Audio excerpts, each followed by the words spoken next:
el caso entonces. Se trata de una mujer de 63 años, dislipémica, tabaquista activa de unos 20 Baquier, con antecedentes heredofamiliares de enfermedad coronaria. Tenía una madre con un infarto a los 55 años, que además, como otros antecedentes de relevancia, presentaba 5 cirugías lumbares con un dolor crónico que la mantenía con una movilidad limitada a pesar de sus 63 años. Y que como medicación habitual tomaba sulfato de quinina y gotas de cannabis para este dolor, alprazolam 2 miligramos, vitamina D y C, magnesio, y como otro dato importante, se encontraba tomando rosuvastatina, que suspendió por su propia cuenta hace unos 20 días. En cuanto a la enfermedad actual de esta paciente, a las 4:45 de la mañana la paciente se encontraba durmiendo y se despierta por un dolor opresivo centrotorácico de intensidad 5 en 10 aproximadamente, que no irradiaba hacia ningún lado, se mantenía bien el centro torácico. La señora se vuelve a dormir, interpreta este dolor como una molestia simplemente muscular, y cuando se despierta persistía, siguió haciendo sus actividades diarias, y al mediodía, cuando vio que su dolor no cedía, decidió finalmente llamar al servicio de emergencias. El mismo llega a los 35 minutos a su domicilio. Cuando llega se le realiza un electro. En el electro evidencia un supranivel del ST, por lo cual deciden derivar a la paciente, llevarla a un hospital para revascularización. Sin embargo, 2:30 de la tarde llega a un centro que no contaban con hemodinamia, y lo que se vio era que existía la posibilidad de trasladarla rápidamente hacia un centro en el cual sí contaban con hemodinamia, por lo cual no se pasaron firinolíticos. A los 45 minutos sale del centro sin hemodinamia y llega 1 hora y cuarto después en total desde el primer contacto médico en el centro original a un centro en el cual sí tenía para hacerse un cateterismo. Bien. Bueno, no se ve mucho del electro, lamentablemente. Básicamente lo que tiene es una taquicardia sinusal en la cual se ve como dato más llamativo un superdesnivel del ST a nivel de B2, B3 y ligeramente en B4. También en D1 y en ABL tiene el ST superdesnivelado, 1 milímetro en cada uno, con un INFR-ST con T negativas en la cara inferior. Sí. En ese momento, ¿cómo estaba la paciente, Alan? Bien. ¿Cómo estaba la paciente? Al examen físico se encontraba con una perfusión periférica regular, sin presentar edemas periféricos, pero con ingurgitación yugular de 2/3, pero con colapso inspiratorio. A la auscultación se auscultaba una buena entrada aérea bilateral, sin embargo presentaba rales bilaterales hasta campo medio. La auscultación cardíaca se evidenciaba como dato más llamativo un R3 intermitente. Se encontraba con una presión de 155 y una frecuencia cardíaca de 75 latidos por minuto regular. Alan, un segundito. Sí, claro. Por el tema tiempos, ¿alguien, no sé si tiene algún comentario de los tiempos? Si hubiese hecho algo diferente si estuviese en el centro de referencia, hubiese derivado el paciente trombolizado con la duda eventual de que existía la posibilidad de trasladar rápido? A mí me parece que en general un paciente que se trasladado para hacerse una angioplastía o un cateterismo de urgencia debería ir a un centro con hemodinamia, no un centro sin hemodinamia. Así que esa escala me parece en todo caso innecesaria. Totalmente de acuerdo. No lo hice trombolítico en el primer centro, por más que tendría, porque ellos evaluaron la posibilidad de derivarlo a otro centro en menos de 90 a 120 minutos. Así que lo hubiese intentado derivar para hacer angioplastia primaria más un infarto anterior extenso. Pero quería hacer un comentario mínimo, digamos, que está relacionado con esto. Los tiempos puerta-balón ya no es un tema de calidad. Ya lo hemos ajustado todos. Podrás tener mejor tiempo vos, 60 minutos, 45 minutos, y yo malos de 72.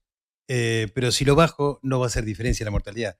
Los tiempos que tendríamos que trabajar en el futuro, todos, serían los tiempos fuera de extrahospitalario, donde ahí está el 80 o 90% de los tiempos de isquemia. Y esos son los que no han bajado y son casi 4 horas en Argentina. Y la segunda cosa es que ese centro que no tenía hemodinamia estuvo bastante bien.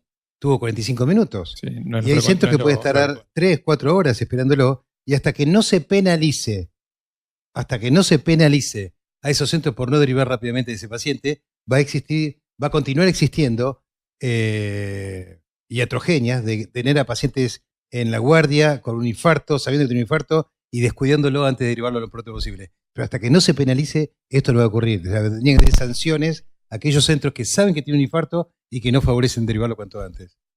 Sí, lamentablemente es habitual que nos lleguen muchos pacientes muy pasados de las 2 horas sin haber recibido fibrinolíticos, nada por el estilo derivados para un cateterismo, ¿no? Yo lo que quería decir respecto a lo de los trombolíticos es, estoy de acuerdo con que está dentro de las 12 horas, ¿no? Si nos regimos porque está dentro de las 12 horas, uno podría decir, bueno, todavía estamos con la idea de que podría hacerse trombolítico. Pero sí me parece que es muy importante interrogar bien al paciente si el paciente tuvo dolor persistente.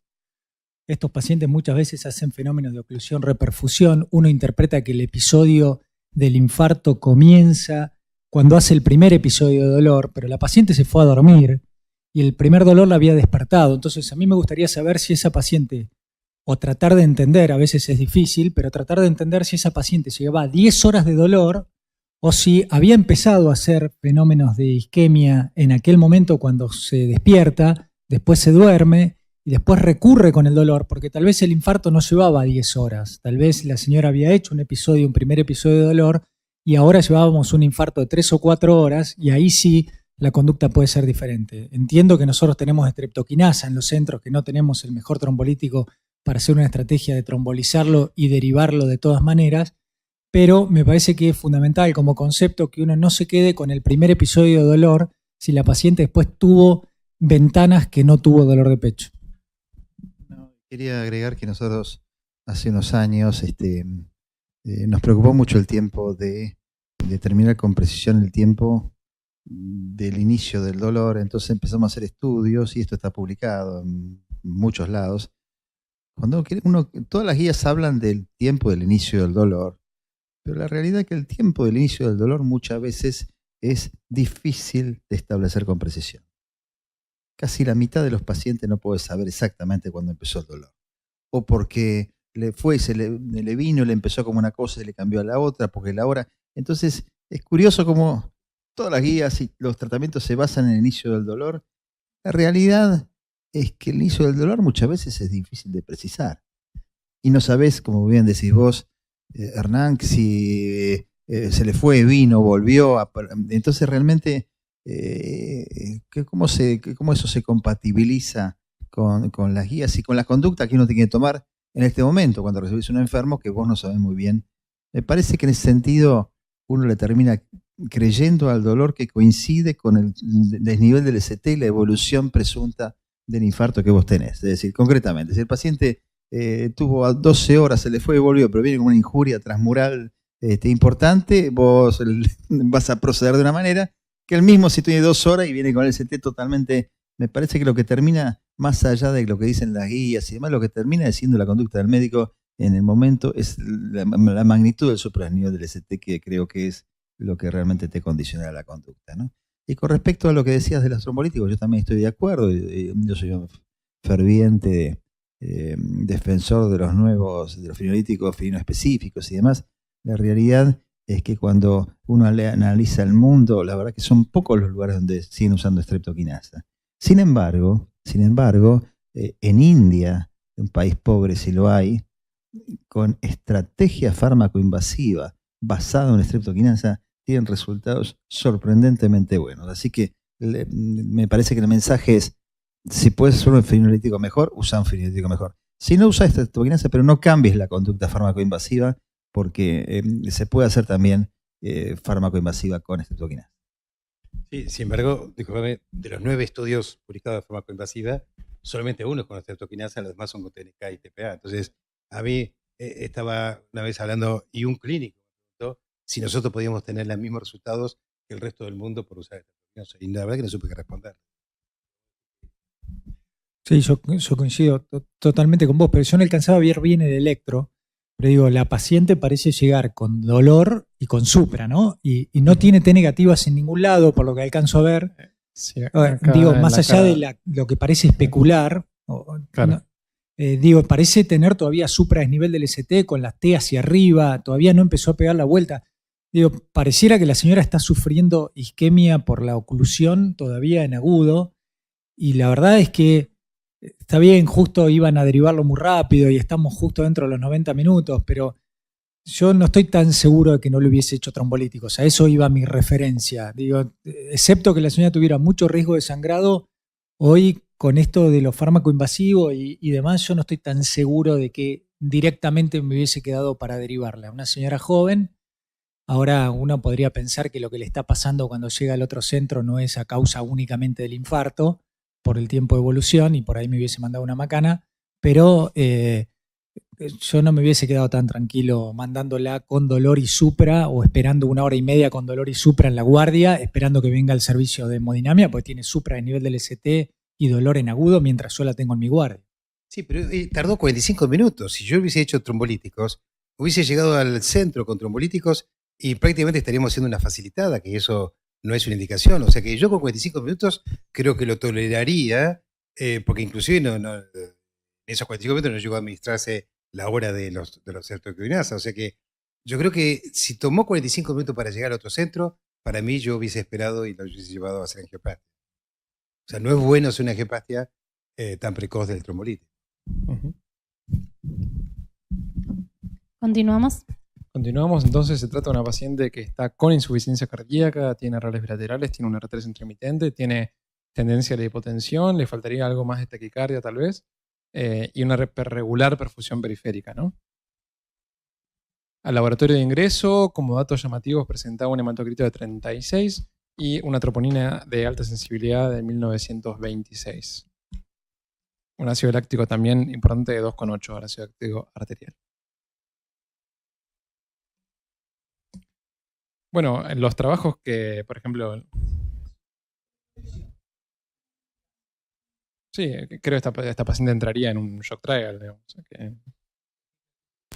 No, entraría. Que era regular y que tenía... Sí. Claro. Bueno, Ok. este laboratorio es hasta 2, como el tuyo debe ser hasta 20. Claro, 2,8 es alto, la perfusión periférica la describiste como regular y la TA la describiste como 100. No digo, la pregunta es si es shock o no. ¿Marcelo?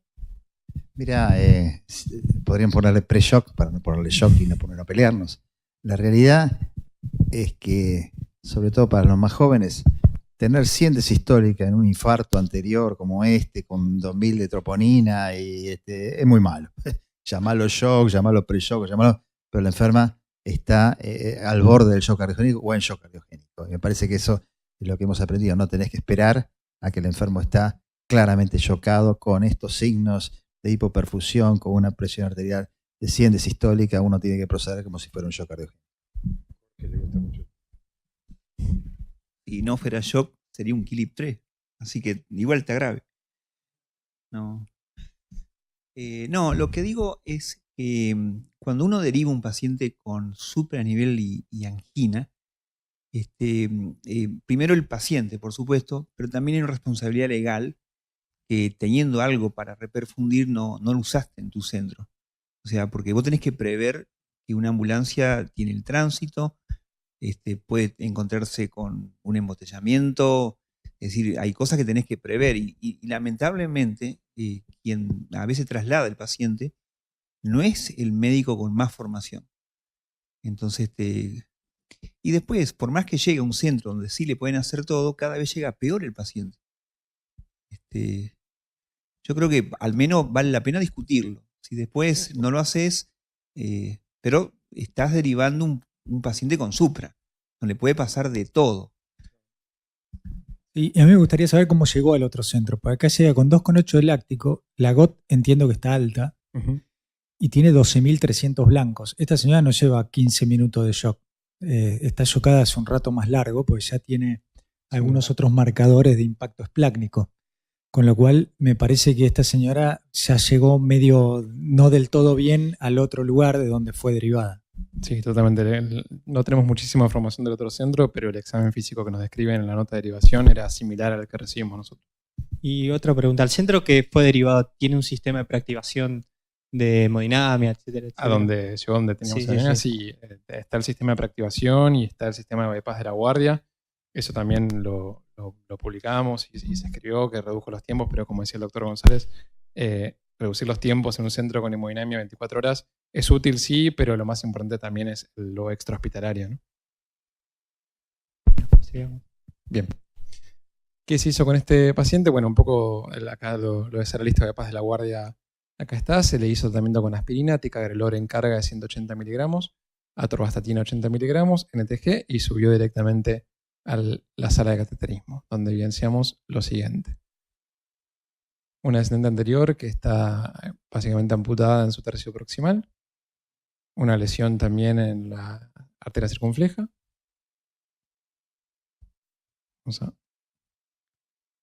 Ahí se ve que sale la arteria descendente anterior que está amputada. Y se ve acá una lesión también. Y una coronaria derecha que también presenta lesiones a nivel proximal y a nivel de tercio medio. Acá entonces vamos a hacer la primera pregunta. Les pedimos que entren al Menti. Esta vez sí hay que cambiar de código porque cambiamos de caso. Rafael, si nos puedes abrir el Menti. Las opciones entonces en este caso es teniendo esa DA total y con otras lesiones también concomitantemente. La pregunta sería ¿qué conducta tomaría? El código es 550224. Está ahí arriba, en la parte superior de la pantalla. Y las opciones que planteamos serían angioplastia únicamente a la descendente anterior, angioplastia a todos los vasos en el mismo momento, angioplastia guiada por FFR o frenar y realizar una cirugía de revascularización miocárdica.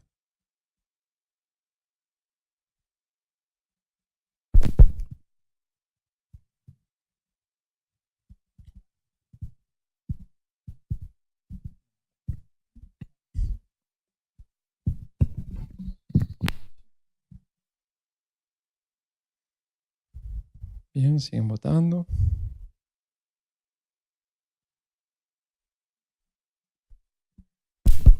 ¿Nos puedes ir mostrando, Rafael, Sí. los resultados? Bueno, la gran mayoría le haría angioplastia en ese momento únicamente al vaso culpable. Alguno le haría angioplastia a todos los vasos en el momento y hay alguien que haría angioplastia guiada por FFR. No sé si quieren comentar al respecto. Igual creo que están todos bastante de acuerdo.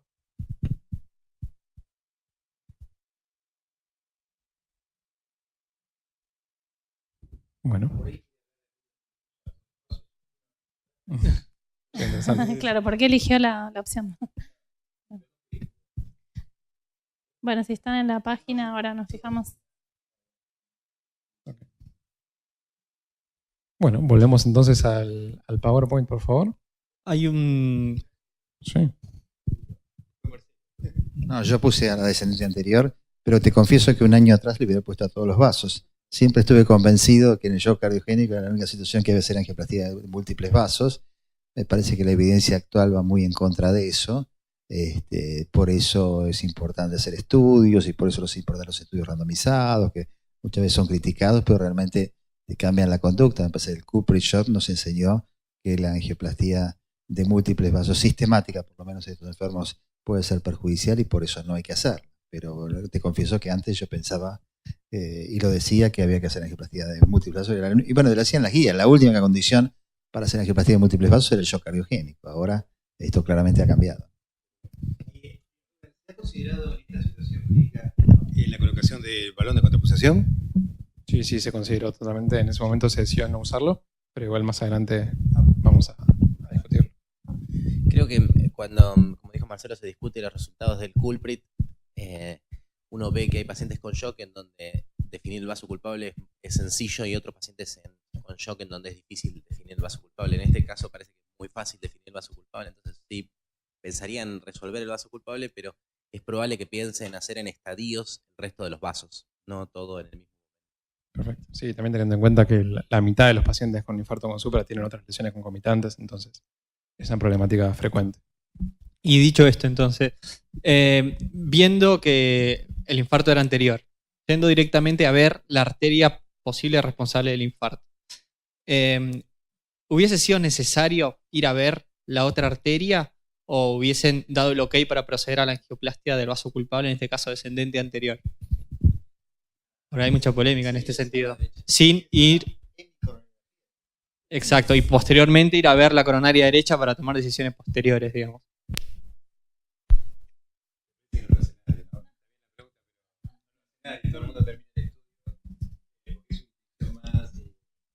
No. Implica minutos, implica cambio de catéter, paciente en estado hemodinámico, digamos, malo. Hay casos que no se hace, pero hay casos que posiblemente sí. En relación a lo que vos nombraste antes de las penalizaciones, en Estados Unidos, desde que se controla el puertabalón, lo que se ve es que la mayoría de los centros toman esta actitud. Es, voy al vaso responsable, hago el vaso responsable y después miro el resto, porque te acorta el tiempo. Ibas a decir algo, Jorge, No, perdón. Una cosa que yo por lo menos ahora me cuido, pero por una vez que nos pasó algo, que cuando el shock está demorado, que no sabes el tiempo de cuando comenzó, siempre está bueno hacerle un eco, porque los soplos son áfonos, las insuficiencias mitrales sobre todo, y si bien la complicación mecánica es baja en los infartos, en el shock cardiogénico es del 13%.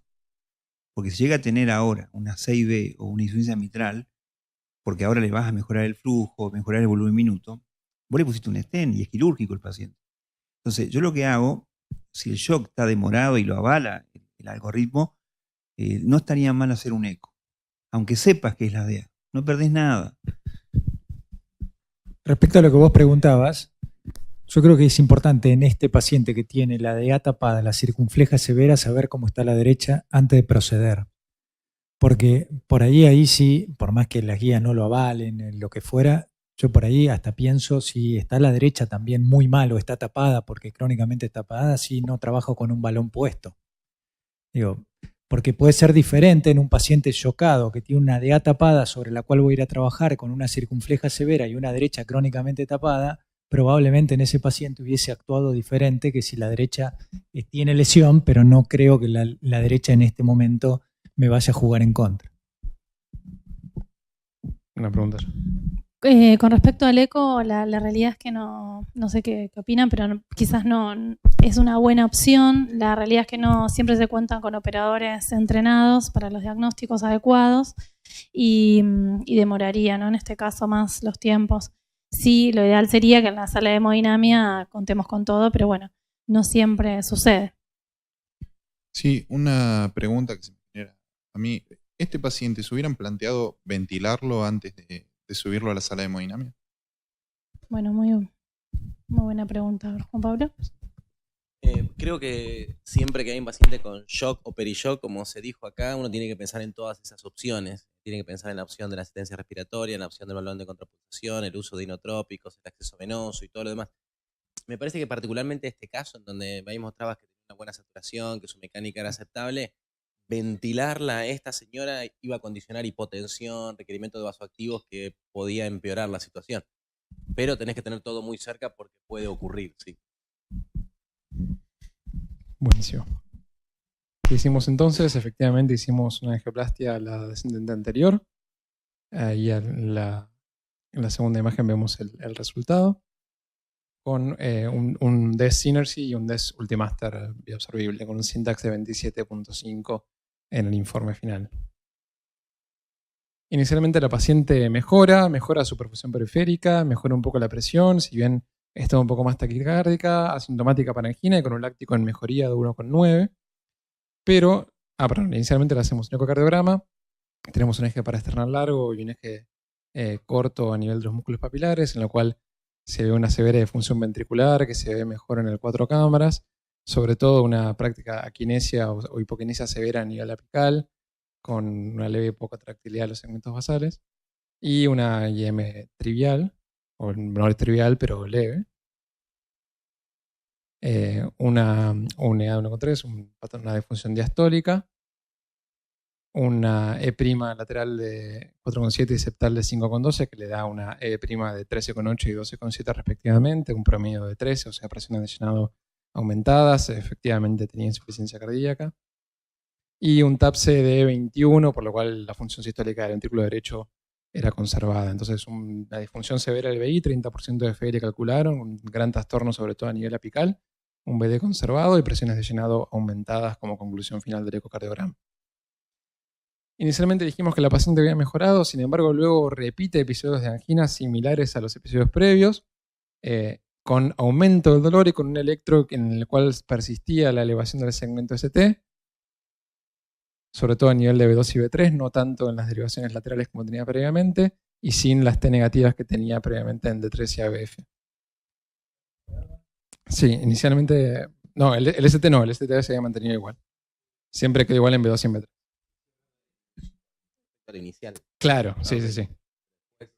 Pero, claro, lo derecho sí, esto se mantuvo mejor de lo que había tenido el ingreso con sus T negativas iniciales.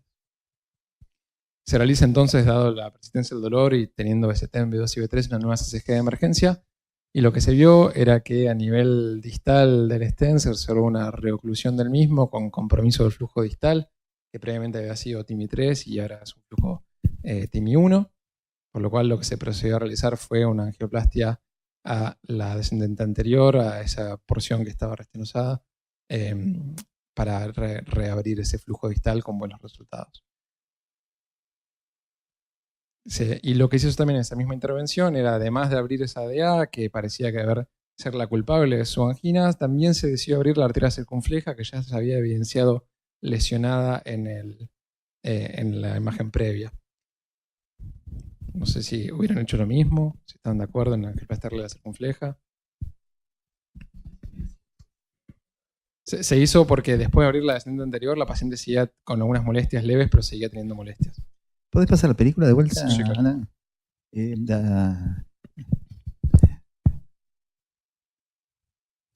Porque ahí, qué sé yo, acá nuestro... ¿Puedes volver a la nuestro última? Nacho internacionalista nos va a corregir. A la última de la angioplastia primaria. Pero a mí me parece que la descendente anterior ahí, en esta proyección, parece que el stent estuviera... Bueno, esta es la angioplastía, ¿no? Así había quedado inicialmente. Ajá. Y... Sí. Yo no veo... Ahí se ve después del stent, ¿no? Sí. Se ve después del stent que hay una reducción de la luz. No se sabe muy bien si hay una trombosis ahí, distal al stent, en la parte distal del stent, o de una falta de expansión, o que y claramente hay un flujo lento en el llenado descendente anterior, no es un flujo TIMI 3. Pareciera que después de la inyección, seguramente ahí se redilató la presión distal del stent, o se puso otro stent, parece más largo, ¿no? Tiene otro stent. Otro stent tiene, ¿no? Y ahí la angiografía, la verdad, comparando, aunque viendo la misma proyección con la última inyección de la angioplastia primaria, se ve una diferencia grande, como bien mencionó el doctor Trivi, en la salida del stent, como un afinamiento que puede ser no parece ser compatible con un trombo, sino tal vez con un evento de disección. La verdad es que hablando de esto por angiografía es bastante difícil. Lo que sí vemos que compromete el flujo. Este paciente tiene un flujo TIMI 2, cosa que no tenía al final de la última angioplastia. Las preguntas son: ¿se disecó secundario a la angioplastia? La primera es disección, la segunda se disecó secundario a la angioplastia, o tuvo una disección espontánea, que es raro, que no tiene nada que ver con el stent colocado recientemente. Y yo te agregaría, me parece que incluso cuando está redilatado todavía sigue el flujo lento, ¿no? Es decir, como que más allá digamos, el problema mecánico a nivel del stent o de la salida del stent, parece haber habido una embolización distal o algo que está enlenteciendo el flujo distal de la descendente anterior. Y creo que apoyando lo que decís vos, cuando mirás el electro, nunca hace T negativas. La T negativa es un marcador de isquemia y reperfusión posterior. Queda siempre con T positivas. Seguramente las va a hacer negativas después, las va a hacer los días posteriores, pero todavía tiene T positiva, con lo cual probablemente la reperfusión tisular no fue buena, independientemente de que quedó con TIMI 3. Buenísimo. Bien. En la evolución posterior a esta angioplastia, la pregunta: ¿todos hubiesen revascularizado la arteria circunfleja en contexto de shock, persistencia de síntomas y electrocardiograma compatible, claro, con cara anterior? No, pero yo no. Aún si a pesar de angioplastiar de vuelta la DA persistía con dolor. A mí me parece que yo discrepo, yo le habría hecho, me parece, y creo que intervenimos, disculpimos este enfermo, ¿no, Juan Pablo? Pero me parece que si vos tenés una zona kinética, la enferma está con dolor, hay que pensar que, como muy bien se ve en el eco, toda la zona dependiente de la descendente anterior no se contrae nada y tiene una gran área cinética. Y esto está, digamos, el corazón está manteniendo su función en función de áreas con lesiones severas. Me parece que dejarlo esto sin revascularizar te va a llevar a la profundización del shock, y si no lo haces ahora, lo van a tener que hacer al día siguiente o dentro de 2 días. Yo creo que me parece correcto la indicación de avanzar cuando vos no sabés que no tuviste una respuesta o no tenés una solución con la angioplastía grisel. Yo iría a las otras arterias. ¿Sí? Siempre es difícil saber por qué es lo que le está doliendo a la señora. Si le está doliendo, porque la señora, al final, la reperfusión fue a cuántas horas del dolor. Sí, 12 horas. Entonces, si le está doliendo la cara anterior, o si le está doliendo, me parece que si uno va y ve que hay una alteración del flujo, la descendencia anterior, pensaría que eso es lo responsable. Tampoco sé si hay que esperar que con la redilatación se le vaya enseguida el dolor, porque no sé qué es. Entonces, no, creo que tendría dudas. O sea, trataría de hacerla de ahí y me quedaría ahí. Eso es lo que hubiese hecho. Pero bueno, es una decisión en el momento, ¿no? La paciente, cuando vuelve de la sala de cateterismo, evoluciona rápidamente con una fibrilación auricular de alta respuesta, la cual fue sintomática y además presentó descompensación hemodinámica por hipotensión. Se intentó cardiovertir 3 veces, las 3 veces fue fallida, por lo cual se colocó una vía central y se inició goteo de amiodarona endovenosa.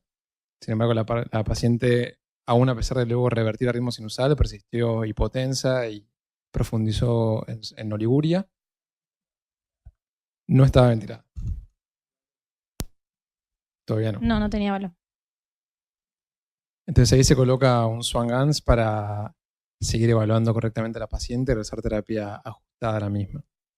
En el Swan-Ganz, la paciente se encontraba con una presión de 80-40, una presión arterial con una media de 53, una presión pulmonar con una media de 24 y una wedge de 16, con un índice cardíaco de 1,9, con una saturación venosa baja de 46, un ácido láctico de 3 y unas resistencias sistémicas que son prácticamente normales. ¿Tiene algún comentario el estado hemodinámico del paciente, doctor Bilbao?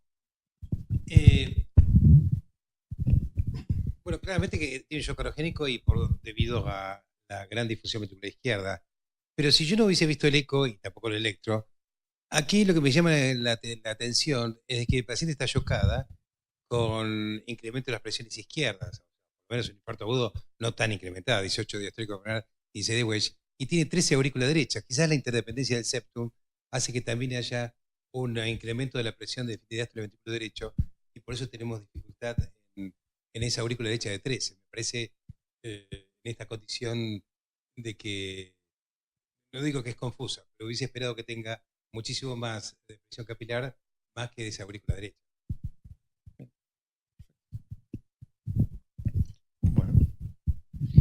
No, yo lo que veo es que obviamente tiene un bajo gasto, pero además coincide con 2 parámetros tisulares, que son la saturación de oxígeno en 46, que sabemos que tiene que ser 75, y el láctico de 3. Creo que estamos en un grave problema. Si acá hubiera que sostenerlo, a mí, independientemente de la poca evidencia que ahora hay contra el balón, me parece que yo pensaría en el balón antes de hacer algo más. Y después podemos discutir si vamos por los otros vasos, pero me parece que el balón a mí me ayudaría a poder pensar. Es un puente a hacer algo. Perfecto. Acá lo que hicimos nosotros fue iniciar tratamiento con noradrenalina por el síndrome de bajo gasto cardíaco. Inicialmente las presiones sistémicas fueron mejorando, de las 53 de media se fue a 60-74, también con taquicardia en cuestión de haber iniciado noradrenalina. Sin embargo, no, ya había retornado al ritmo sinusal. Sin embargo, el gasto cardíaco y el índice se mantuvieron prácticamente iguales, y el ácido láctico, en contra de lo que esperábamos, fue en desmejoría, al igual que saturación venosa mixta, que no terminaba de mejorar tampoco, con aumento de las resistencias sistémicas, producto también de la vasoconstricción por las dosis crecientes de los inotrópicos. Ante esta falta de mejoría, solamente con el vasopresor inotrópico, que es la noradrenalina, se inició tratamiento con milrinona para darle un efecto más inotrópico.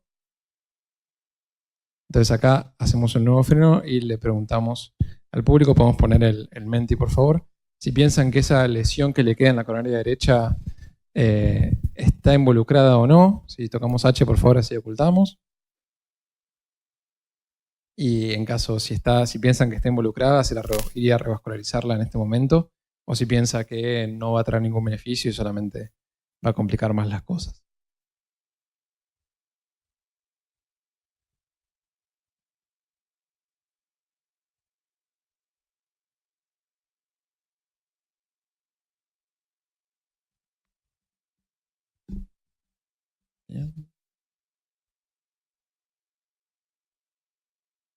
Bueno, vamos mostrando los resultados. Ya tenemos 15 votos. Bueno, parejo. Empate. Interesante. Bueno, no. Sí, claro. ¿Podemos volver a la presentación?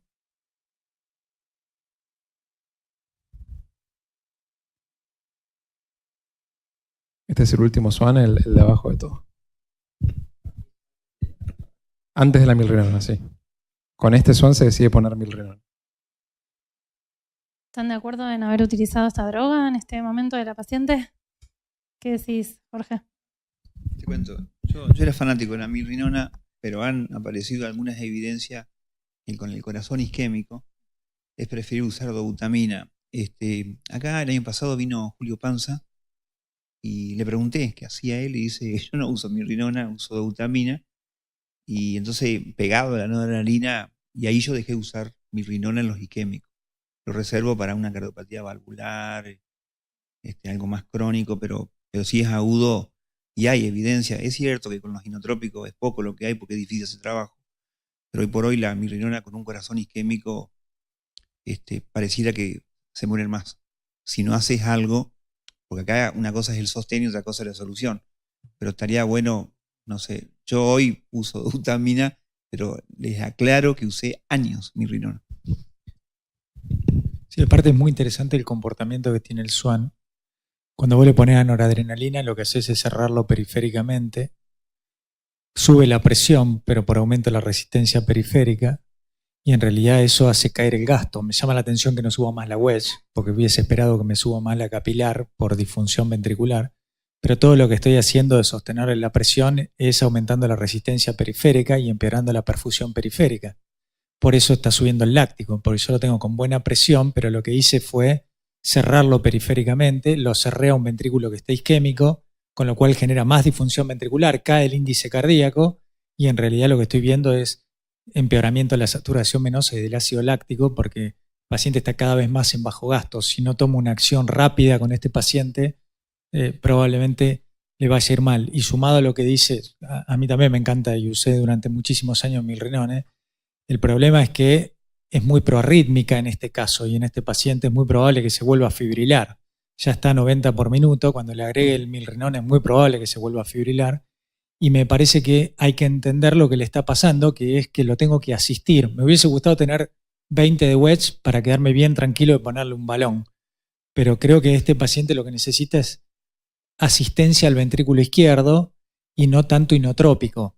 Entonces, si yo le pongo inotrópicos, voy a lograr de nuevo un valor probablemente ficticiamente y transitoriamente más normal, pero que el paciente seguramente se va a poner cada vez más isquémico y va a empeorar.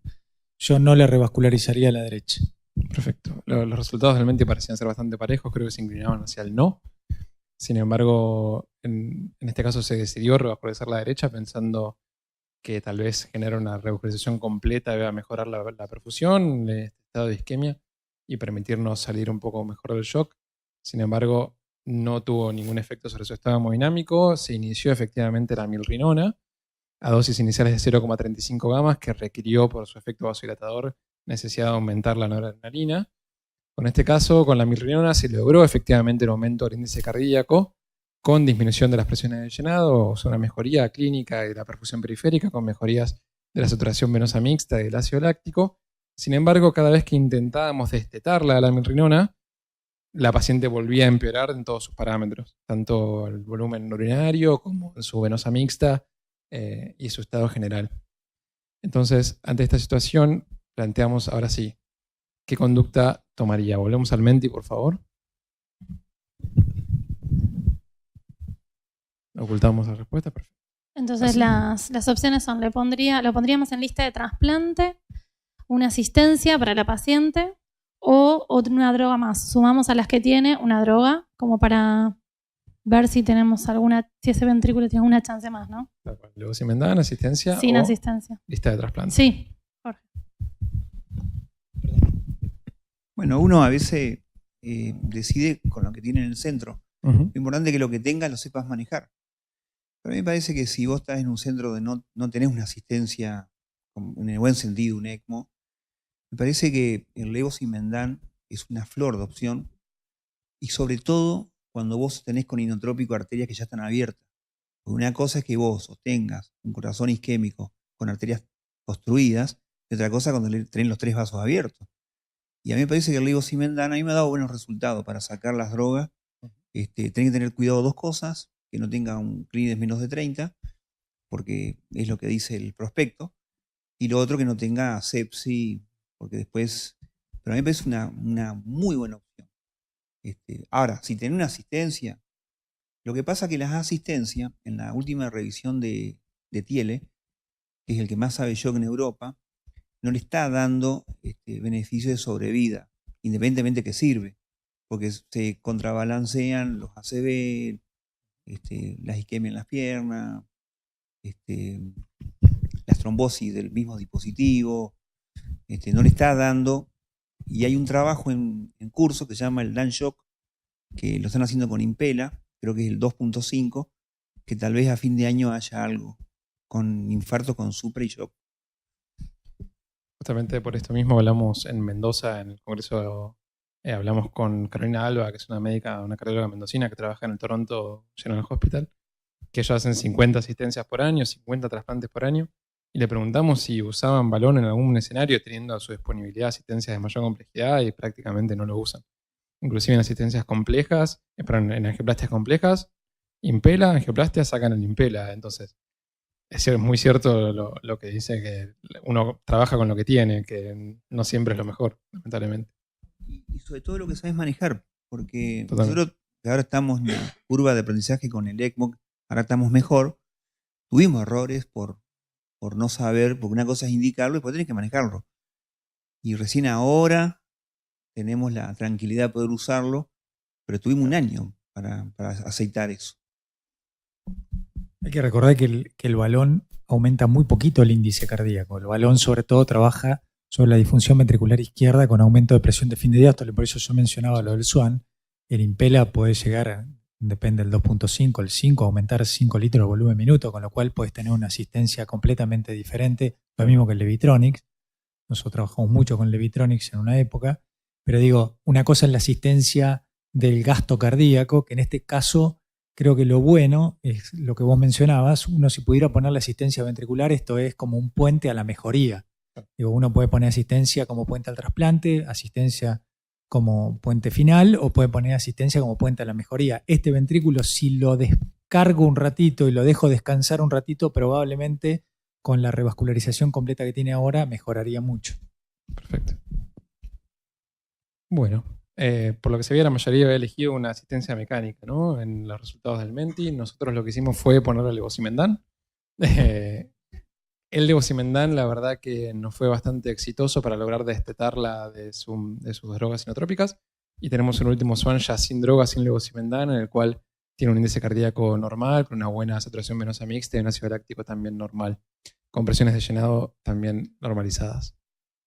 Finalmente, luego de 15 días, la paciente se logra ir de alta. Y ahí hacemos la última pregunta de este caso, que es si por esos episodios de FA la anticoagularía o la mandaría solamente con doble antiagregación. Pasamos al Menti, por favor.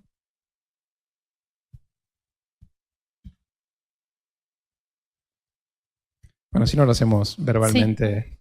Sí, así nos quieren contar que... Marcelo, ¿anticoagularías a esta paciente con esos episodios así en el contexto agudo? Me parece que no, porque creo que el episodio fue muy corto y bueno, esto es una situación que no tiene una respuesta hoy. Cuando uno tiene una fibrilación auricular en un síndrome coronario agudo con insuficiencia cardíaca, que después el paciente se repone, siempre está esta duda si darle anticoagulación o no. La verdad que no hay estudios, no hay evidencia. La única evidencia que se sabe es que cuando la fibrilación auricular tiene que ver con un factor desencadenante y es un poco tiempo de fibrilación auricular, probablemente sea menos grave que cuando tenés más tiempo de fibrilación auricular.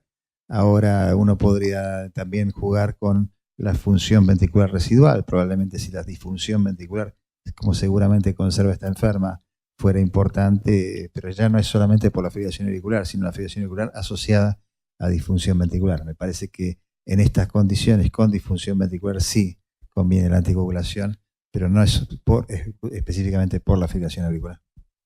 En cuyo caso, obviamente, habría que darle poco tiempo de un triple esquema, o uno podría jugar con un DOAC, por ejemplo, dabigatran con ticagrelor, o triple esquema por poco tiempo.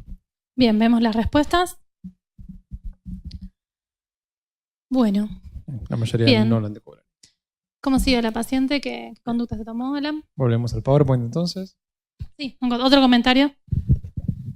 No, simplemente destacar que está muy bien que tenga eplerenona la paciente. Me parece que esta paciente debe recibir eplerenona o espironolactona rápidamente para mejorar el remodelado, porque hizo insuficiencia cardíaca y porque me parece que tanto el ramipril como la eplerenona son dos drogas con las cuales debería irse de alta y que muchas veces lo vemos en los registros, los pacientes eso no se lo llevan a su casa. Sí, totalmente. Quiero decir algo que me quedé enganchado con levosimendan, que lo que tiene de ventaja es que vos le podés sacar, cuando ya está bien impregnado, los catéteres, porque hay revisiones de qué mueren los shock cardiogénicos, y hay una revisión de Van Sant, que es el cardiólogo que hace terapia intensiva en Bélgica, y se da cuenta que los shock cardiogénicos por infarto, 70% mueren de sepsis. Mueren con alto volumen minuto, una cosa increíble. Y entonces, cuanto antes le puedas sacar los catéteres gracias al levosimendan, es buenísimo, claro. Eso. Lo sacás de la cama.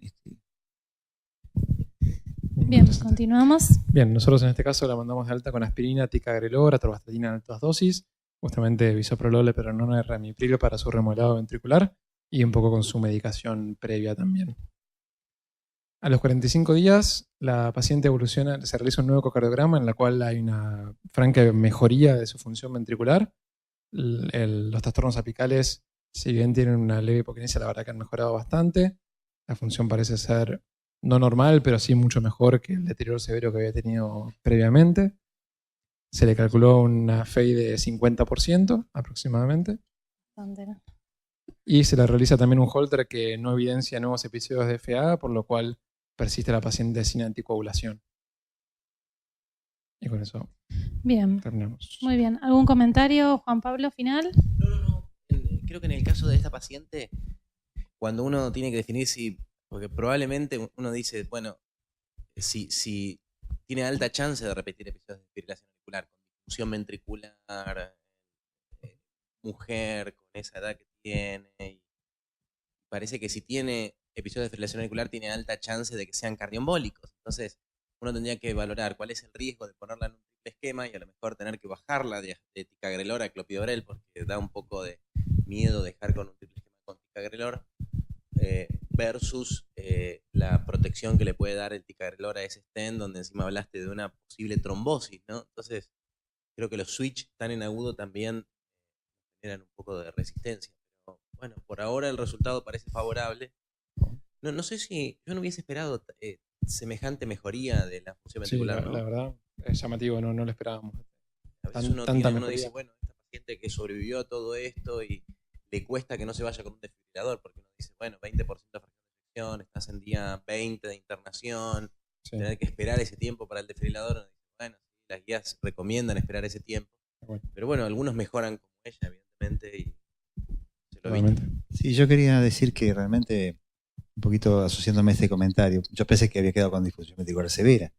Y la verdad es que esto no es lo habitual que uno ve en este tipo de enfermos, ¿no? Realmente esta mejoría espectacular de la función ventricular, una enferma que había llegado a la reperfusión tardía, recordemos cómo empezó toda esta historia, sin respuesta inicial a la apertura de la arteria, con reoclusión, con muchas dudas en cuanto a la resolución de los vasos culpables por la y sin embargo ahora resulta que tiene un corazón normal. Claro, uno volvería a hacer todo lo mismo que hizo antes, pero me parece que uno no se puede guiar porque esto no va a pasar muchas veces. Lo que va a pasar en general es que la enferma quede con disfunción ventricular importante, repita la fibrilación auricular, haya que anticoagularla sí o sí, haya que poner un desfibrilador. Me parece que esta es la evolución habitual de los pacientes con shock cardiogénico y multibrazo, no esta situación que, bueno, afortunadamente para la enferma ha evolucionado muy bien. Y en estos pacientes, en esta paciente sobre todo que mejoró tanto, ¿cuánto tiempo le dejarían eplerenona, ramipril, bisoprolol, toda esta medicación para su disfunción ventricular? Es difícil contestarte esa pregunta. La verdad es que viendo esa función ventricular, yo el ramipril se lo dejaría. Me parece que sí podríamos discutir un poquito más eplerenona. ¿Cuánto tiempo? Me parece que no hay una respuesta precisa para eso. Yo sí la dejaría con el ramipril, la dejaría con el bisoprolol, por lo menos durante el primer tiempo. No te sé decir si después del año deberían continuar o no, pero la dejaría así con esas dos. La eplerenona por ahí se puede retirar. Lo único que leí una editorial de Judy Hodgman, que es la más sabe de shock en Norteamérica, en el mundo. Bueno, en Tieles en Europa y se pelean. Bueno, y decía una cosa interesante, que dice que en el shock trial, que pasaron 20 años, y ahora el cool pre-shock, la mortalidad es 45%, casi idéntica. Y la pregunta es, ¿por qué no baja? ¿Por qué no baja? Y a mí me parece que la discusión de la angioplastia ahora del vaso culposo versus como era antes, para mí no tiene que ser categórica como no tendría que haber sido antes.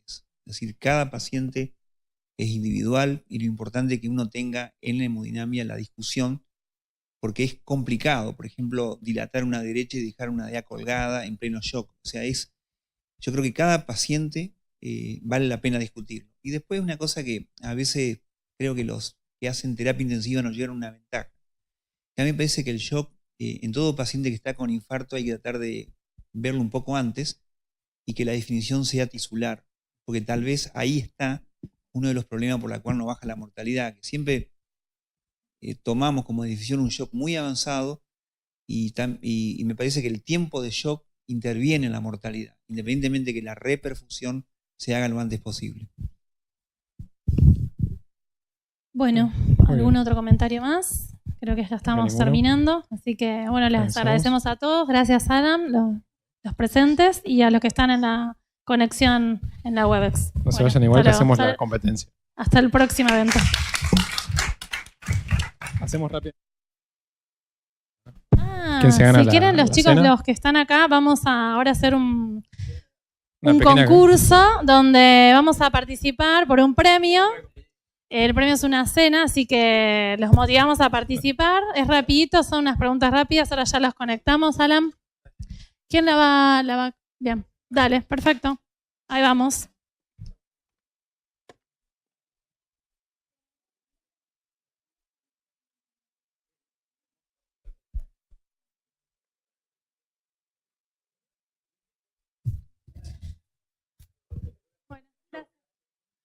Buenas tardes, mi nombre es Ignacio Sosa, soy residente de tercer año del Hospital Británico y bueno, ahora vamos a hacer un pequeño concurso con un premio, ¿sí? Con preguntas y respuestas. Por favor, para que puedan participar todos, tienen que ingresar el código en Menti. Ingresan el código 1509, ponen su nombre. La cena es real, no es mentira. No vale, conflicto de intereses. Bien.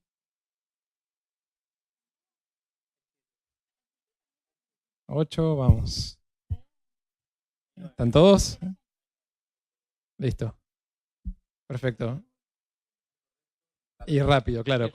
Suman puntos por contestar bien y contestar rápido. Así que... Lo importante es que, y bien aparece la pregunta, leen lo más rápido y si ya la saben, como dice Juan Pablo, es el tiempo y que sea correcto. O sea, que tiene que ser rápido. Les da también tiempo para leerlo, unos segundos, y bueno, ahí lo van a poder responder. Perfecto. Vamos para adelante entonces, Rafael. Bien, en la terapia antiagregante en síndrome coronario sin elevación del ST, que seguirán tratamiento médico, ¿cuál de las siguientes no está recomendada? ¿Aspirina ticagrelol, aspirina prasugrel, aspirina ticagrelol o aspirina clopidogrel? Bueno, terminó el tiempo para votar. La gran mayoría votó aspirina prasugrel. Hay 15 segundos para votar, hay que ser veloces. Bien, vamos para adelante. Vemos entonces. Ok, Juan Pablo, espero que no sea. Me parecería. Ok. Bueno, perfecto, muy bien. Vamos a la siguiente pregunta. Acuérdese que hay que contestar rápido. Hay 15 segundos para contestar.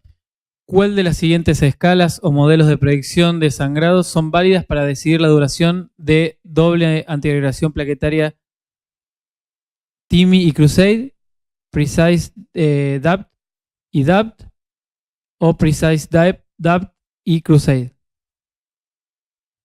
Bien, esta vez llegaron a votar casi todos. Perfecto, la mayoría votó Precise DAPT y DAPT, que es la respuesta correcta.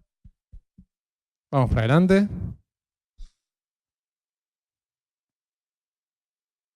Ok, muy bien, y ahí se pone el resultado general. Es confuso, es para...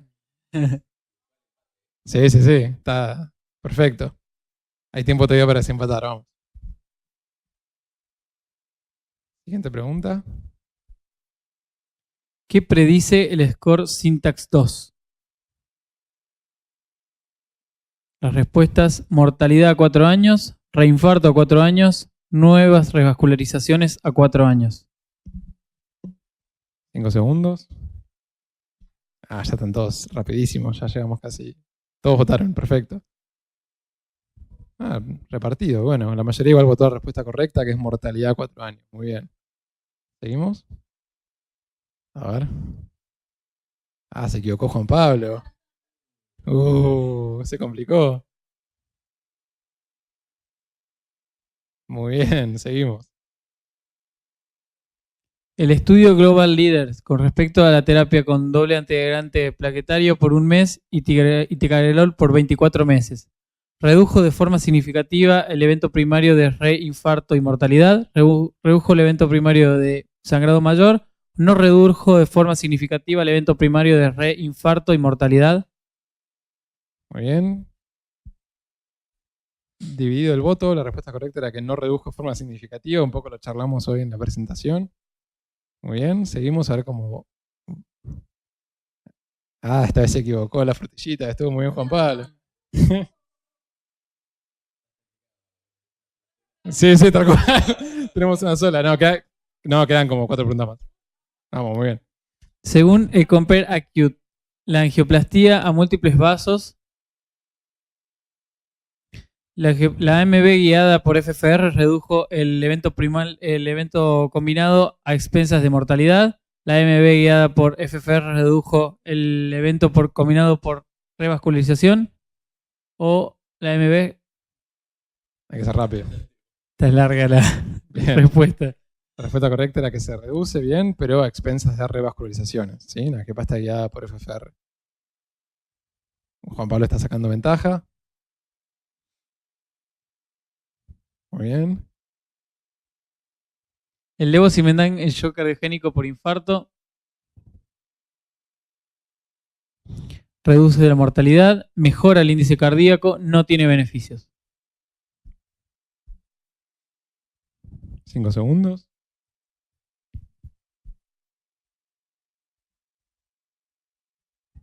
Muy bien. La gran mayoría votó la respuesta correcta, que es que mejora el índice cardíaco.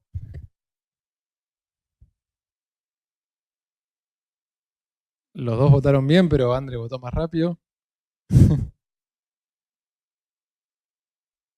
Muy bien, está parejo esto. Una pregunta puede decir todo. Últimas dos En base a preguntas. los resultados de IABP Shock Trial, el uso de rutinario de balón de contrapulsación en el shock cardiogénico post-infarto está contraindicado. ¿Tienes recomendación 1? ¿Tienes recomendación 2B? Esta contestaron todos rápido, me parece.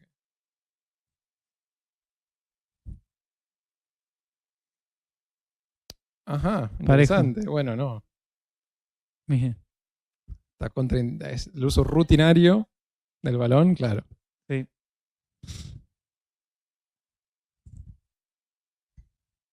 Bueno, y esta pregunta que puede definir todo, la última pregunta. La FA en el contexto de infarto con elevación del ST tiene una incidencia de aproximadamente de 40%, 10%, 20%.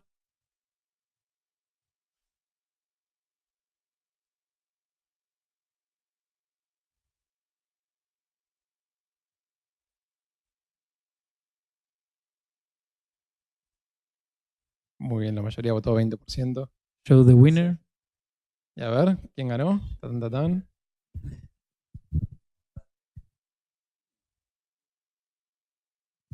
Sí que Juan Pablo en esta pregunta, ¿eh?